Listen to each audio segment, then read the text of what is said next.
Deseret saints, the industrious people of the Lord. My wonderful wife is always asking me to do various things for her around the house, and I love doing them for her. She's such a sweetheart to me. I've made a few things for her over the years, but recently she came to me and asked, "Can you make me some clappers?" And my first question is, what's a clapper? And it's something that's used in quilting. It's essentially a weight after you iron.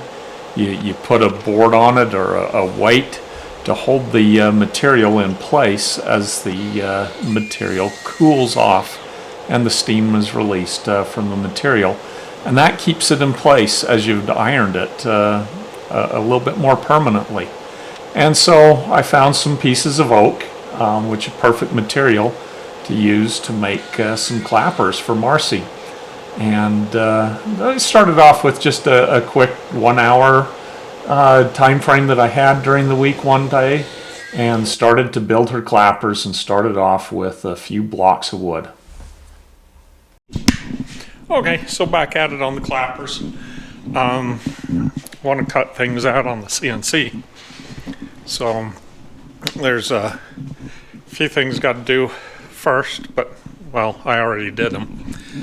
So there's, first off, in order to get the shape that I wanted, went with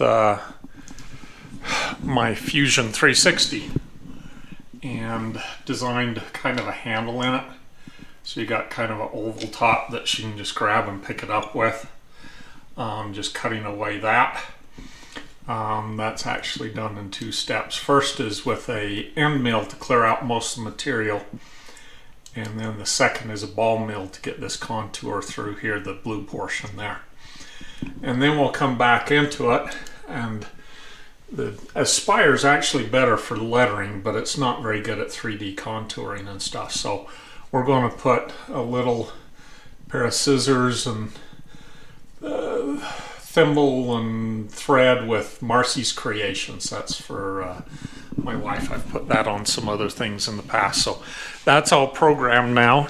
I'm going to show you how I'm going to set this up, and just let you watch.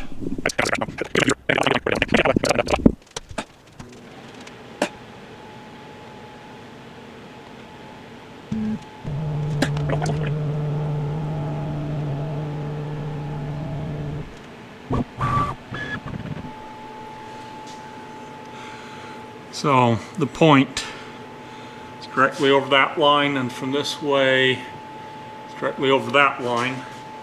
Now I can zero my X and my Y, and then we're going to take it up.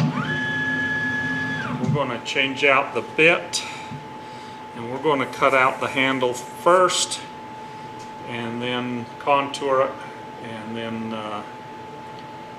we'll put in the engraving.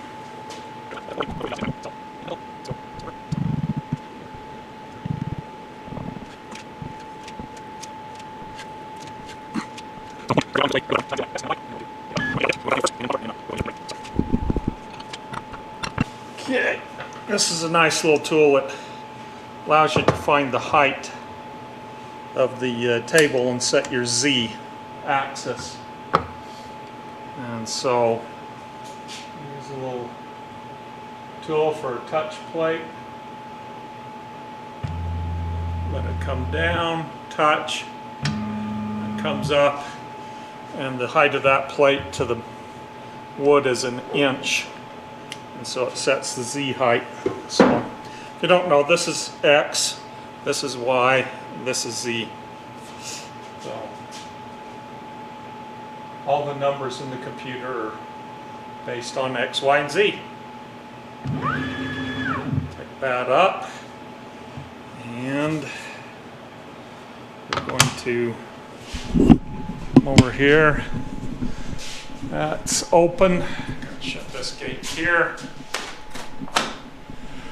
We're going to come over here. We'll load the program for this. Open G-code file, And we're going to do clearing first.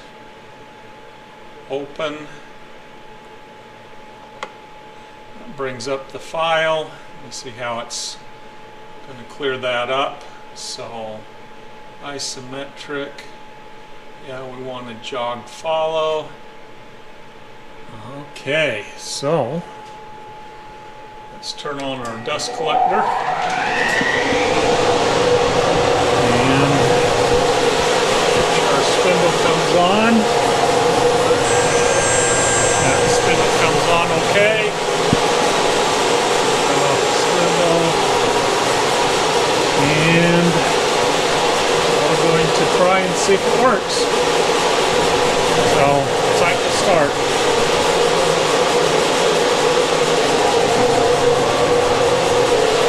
And it always wants a tool change. I gotta change some numbers in the parameters. And here we go. Just when you think you have all your ducks in a row, Daffy shows up. And that's true of any project. You have things that set you back. If you notice here, the block starts coming off the table a little bit, comes a little high. And luckily it didn't remove any material I didn't want to have removed from the block. But I had to go back and reset up how I was clamping it down and holding it to the table. And then I start over again.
Well, that turned out nice.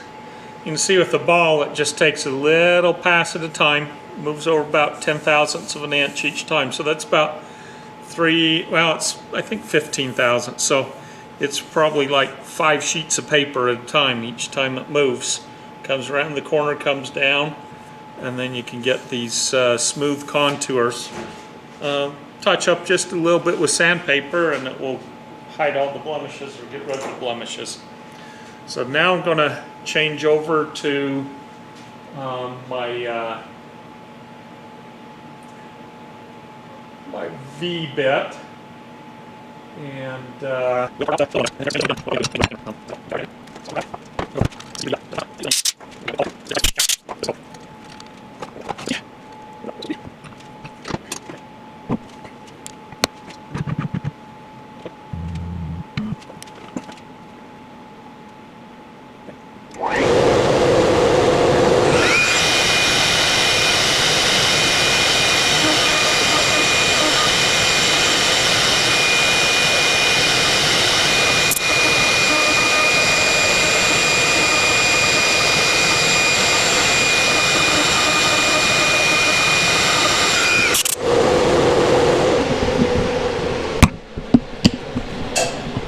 Marcy's Creations.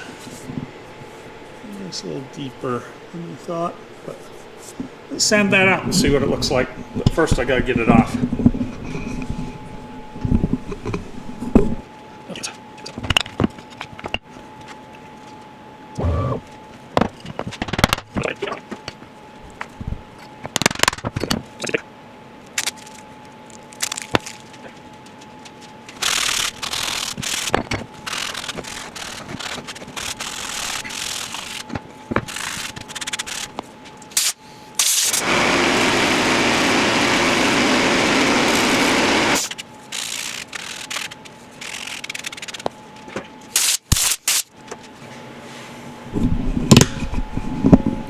Well, I'm going to call that one done. So let's go down and see if she likes it.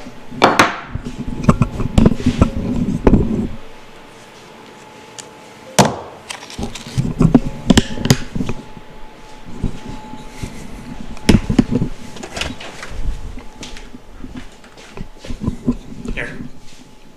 You like? Oh. Yeah. That fit your hand okay? Yeah. Feels good. What's that? Feels good.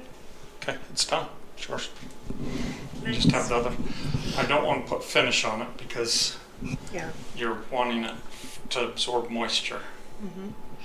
So, okay. Thank you. Onward, upward. So these clappers actually make the fabric go nice and flat. I did this one here, and you can see how it's kind of popping up in the middle there. And I did these with the clapper, and they're nice and flat.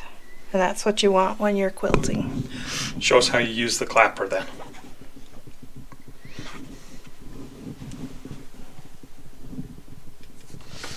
So take a piece of material, iron it.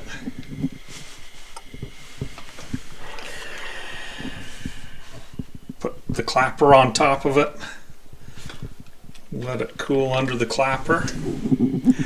And the clapper holds the material into shape, kind of like a press, like the weight that's put on us in our lives sometimes to make things hold us into place until we become a better person. Until next time on Deseret Saints.